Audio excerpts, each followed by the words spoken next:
Le contingent pakistanais de la MINUSCA a célébré le 16 novembre à Kagabandoro la journée internationale de la tolérance, une initiative des Nations Unies célébrée chaque année dans le monde entier. Cette journée a vu la présence du commandant pakistanais, du porte-parole de la MINUSCA, Vladimir Motero, du sous-préfet Awad Mahmad et du préfet Abdoulaye Mahmad. L'équipe est capable de détecter et d'éliminer toute munition conventionnelle ou tout engin explosif détecté dans l'une des zones. L'équipe est équipée de 2 chiens de détection d'explosifs qui sont des partenaires fiables de cette équipe et nous avons démontré dans la démonstration d'aujourd'hui que l'équipe est capable d'atténuer la menace partout dans la voiture. Les capacités de l'équipe comprennent également des enquêtes sur les lieux de l'explosion, ce qui fait partie des techniques d'enquête après explosion qui facilitent l'environnement de sécurité globale et améliorent la situation dans le pays. En plus de leur tâche de la protection des civils, les casques bleus pakistanais s'engagent à assister et à former les populations vulnérables, marginalisées, en situation de faiblesse en Centrafrique, dans de divers domaines d'activité et de soins médicaux. Je suis très contente de remercier les casques bleus pakistanais de la MINUSCA qui ont initié cette formation au profit des jeunes de Kagabandoro pour nous montrer comment faire une coupe et comment coudre. C'est ainsi que nous sommes venus apprendre les techniques de base de la couture, nous permettant d'ouvrir nos ateliers et à notre tour former nos compatriotes. Cette formation nous a permis d'avoir un métier nous permettant de nous prendre en charge ainsi que notre famille.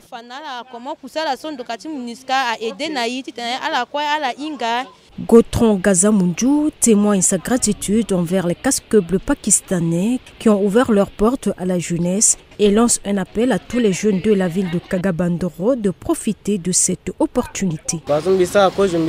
J'étais jardinier par le passé. Je remercie le contingent pakistanais de la MINUSCA qui m'a fait appel de venir apprendre la couture. Je suis très content d'avoir un métier. Je demande aux autres jeunes de se rapprocher de la MINUSCA afin de bénéficier aussi de cette formation. Les personnes handicapées reçoivent gratuitement des vélos tricycles afin de faciliter leur déplacement. Merci aux Pakistanais, merci à vous et à toutes les autorités de Ndélé. Vos gestes nous vont droit au cœur. La tolérance et la reconnaissance des droits universels de la personne humaine et des libertés fondamentales d'autrui, les peuples se caractérisent naturellement par leur diversité. Seule la tolérance peut assurer la survie de communautés mixtes dans chaque région du globe. Le contingent médical baglandais de la MINUSCA fournit aussi gratuitement un soutien médical aux populations locales ainsi qu'au personnel militaire et civil dans leur zone de responsabilité en Centrafrique. Depuis 2014, ce centre hospitalier a accueilli plus de 20 000 patients, dont 40% représentent la population locale.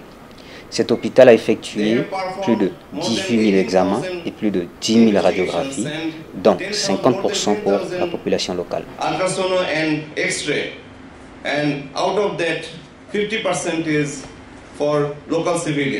L'hôpital fournit des examens médicaux de routine et dispose de tous les services, notamment la radiographie, la traumatologie, la chirurgie. Disposant également d'une salle d'urgence et d'hospitalisation ainsi que d'une salle d'accouchement, le service médical du contingent baglandais fournit aussi aux populations une éducation en matière de santé et d'hygiène, des conseils en matière de planification familiale, de contrôle prénatal, d'allaitement maternel, de vaccination de santé et d'alimentation infantile, de prévention du VIH-Sida, de prévention du paludisme, d'éducation et d'autonomisation.